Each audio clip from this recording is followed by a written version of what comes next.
ফেরদৌস আহমেদ বাংলাদেশের চলচ্চিত্র জগতের একজন জনপ্রিয় অভিনেতা। তিনি তার অভিনয় প্রতিভা, কাজের প্রতি নিষ্ঠা এবং দর্শকদের প্রতি ভালোবাসার মাধ্যমে বাংলাদেশের বিনোদন অঙ্গনে নিজের একটি স্থায়ী জায়গা তৈরি করেছেন। কিন্তু আপনারা কি জানেন ফেরদৌসের মেয়ে বাস্তবে কতটা সুন্দরী? এবার সিনেমার পর্দায় আসতে চলেছে তার মেয়ে। বিস্তারিত জানতে চ্যানেলটি সাবস্ক্রাইব করে ভিডিওটি দেখতে থাকুন। প্রিয় দর্শক, ফেরদৌস আহমেদ 1974 সালের 7 জুন বাংলাদেশের কুমিল্লা জেলায় জন্মগ্রহণ করেন। তাই শৈশব কেটেছে একটি সাধারণ মধ্যবিত্ত পরিবারে। ছোটবেলা থেকেই তিনি সৃজনশীল কাজে আগ্রহী ছিলেন এবং তার চারপাশের মানুষদের আনন্দ দিতে পছন্দ করতেন। পড়াশোনার পাশাপাশি সাংস্কৃতিক কর্মকাণ্ডে অংশগ্রহণ তাকে আরও আত্মবিশ্বাসী করে তোলে। এই গুণগুলো পরবর্তীতে তার অভিনয় জীবনে সাফল্যের ভিত্তি তৈরি করে। ফেরদৌস তার শিক্ষা জীবনে মেধাবী ছাত্র ছিলেন। মাধ্যমিক ও উচ্চ মাধ্যমিক পর্যায়ে সাফল্যের সাথে পড়াশোনা শেষ করার পর তিনি ঢাকা বিশ্ববিদ্যালয়ে সাংবাদিকতা বিষয়ে ভর্তি হন। বিশ্ববিদ্যালয়ে পড়াশোনা করার সময় তিনি মডেলিং এবং ছোটখাটো বিজ্ঞাপনী কাজের সঙ্গে যুক্ত হন। এখান থেকেই তার ক্যারিয়ার শুরু হওয়ার প্রথম ধাপ রচিত হয়।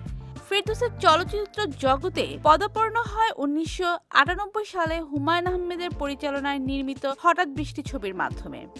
এই ছবিতে তার সহ অভিনেত্রী ছিলেন টলিউডের জনপ্রিয় অভিনেত্রী প্রিয়াঙ্কা ত্রিবেদী। ছবিটি তৎকালীন সময়ে এক বিরাট সফল চলচ্চিত্র হিসেবে ইতিহাস সৃষ্টি করে। রোমান্টিক চরিত্রে ফেরদৌসের অভিনয় দর্শকদের হৃদয় জয় করে নেয়। তার অভিনয় স্বতঃস্ফূর্ততা, চেহারার সহজাত আকর্ষণ এবং নিখুঁত সংলাপ প্রকাশ তাকে রাতারাতি জনপ্রিয়তার শীর্ষে নিয়ে যায়। হঠাৎ বৃষ্টি ছবির সাফল্যের পর ফেরদৌসের আর পিছনে ফিরে তাকাতে হয়নি। একের পর এক হিট ছবির মাধ্যমে তিনি বাংলা চলচ্চিত্রের অন্যতম প্রধান নায়ক হিসেবে নিজেকে প্রতিষ্ঠিত করেন। ফেরদৌসের জনপ্রিয়তা শুধু তার অভিনয় দক্ষতার কারণেই সীমাবদ্ধ নয়, তার নম্রতা, ভদ্রতা এবং মানুষের প্রতি ভালোবাসা তাকে অন্যদের থেকে আলাদা করে তোলে। ফেরদৌস তার ক্যারিয়ারে নানা ধরনের চরিত্রে অভিনয় করেছেন। তিনি যেমন রোমান্টিক হিরোর চরিত্রে জনপ্রিয়, তেমনি সামাজিক বাস্তবতা নির্ভর চলচ্চিত্রেও তার অভিনয় প্রশংসিত হয়েছে। শ্যামল ছায়া ছবিতে তার চরিত্র ছিল মুক্তিযুদ্ধের এক সৈনিকের। এই ছবিটি বাংলাদেশের মুক্তিযুদ্ধের চেতনাকে পর্দায় তুলে ধরেছিল এবং এটি জাতীয় চলচ্চিত্র পুরস্কার অর্জন করেছিল। ফেরদৌস শুধু বাংলাদেশে নয়, ভারতীয় সমান জনপ্রিয়। তিনি টলিউডে একাধিক সফল ছবিতে অভিনয় করেছেন। তার অভিনীত মিত সুধা এবং কথা দিলাম ছবিগুলো পশ্চিমবঙ্গের দর্শকদের কাছেও প্রশংসিত হয়। এই আন্তঃসীমান্ত কাজগুলো তাকে আরও বিস্তৃত পরিসরের জনপ্রিয়তা এনে দিয়েছে। ফেরদৌস তার অভিনয় জীবনের বাইরে একজন মানবিক ব্যক্তি হিসেবে পরিচিত। তিনি বিভিন্ন কার্যক্রমে যুক্ত এবং সমাজ কল্যাণমূলক কাজে নিয়মিত অংশ নেন। তার এই দিকটিও তার জনপ্রিয়তাকে বাড়িয়ে তুলেছে। ফেরদৌসের ব্যক্তিগত জীবন অত্যন্ত সুখী এবং স্থিতিশীল। তার স্ত্রী তানিয়া ফেরদৌস, তাদের সংসার খুবই সুন্দর এবং শান্তিপূর্ণ।